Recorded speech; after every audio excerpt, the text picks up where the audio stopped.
Noong Sabado ay nagbunutan ng kilay ang ating Kilay! Nagsabunutan yun. Nagbunutan ang ating 15 Resbackers ng araw ng kanilang pagtatanghal. That is so exciting. Yes, sa bunutan na yun, malalaman ko sino ang perform ng Monday, Tuesday, Wednesday, Thursday, Friday. Kung sino magkaharap-harapan.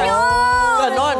Gabi, komplikado ng mechanics na yan. Grabe. At ngayong araw, syempre ngayong Lunes, ang mga itinakdang magtatanghal ay sina Jebros Maglinte ng Silman University. Makakatapat niya rin sina Francine Nicole Doroin ng Marinduque State University. At nabunot din si Chester Gabriel Gultia ng University of Mindanao Tagum College. Ang mga nabunot. Hi. Good luck, Jebros, Francine, and Chester Gabriel. Kayo ang mga bunot for the day. Oo, buena mano.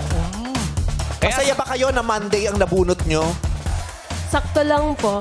Sakto lang. Ikaw, Jebros. Sakto lang din po. Ikaw, Chester. Hindi po. Hindi. Bakit hindi masaya? Kasi nakaka-pressure po yung Monday po. Kung sakali, anong araw mo sanang gustong mag-perform? Sunday, no? Siguro Sunday. Wala Hindi, tayong wala Sunday. Sunday. Ano po, mga siguro Miyerkules. Para medyo nakabuelo na. Miyerkules. Actually, kahit sa magpasikat, yun ang gusto kong araw, Miyerkules o Huwebes. Pero ang galing natin sa Monday. Yes, oo. Ang ganda ng mga comments sa atin ng hurado. Yes. Ay, kaya lang. Tapos. Talo! Pero ang ganda ng mga comments. Di ba? Yes. Anong araw ba ang magandang... Si Ann Curtis nga, na-okray pa yung performance nila. eh, Pero... nanalo. Okay lang, next year. Ano bang araw maganda mag-perform? Wala nang magpa-perform. Wala na magpasikat. Wala na ba?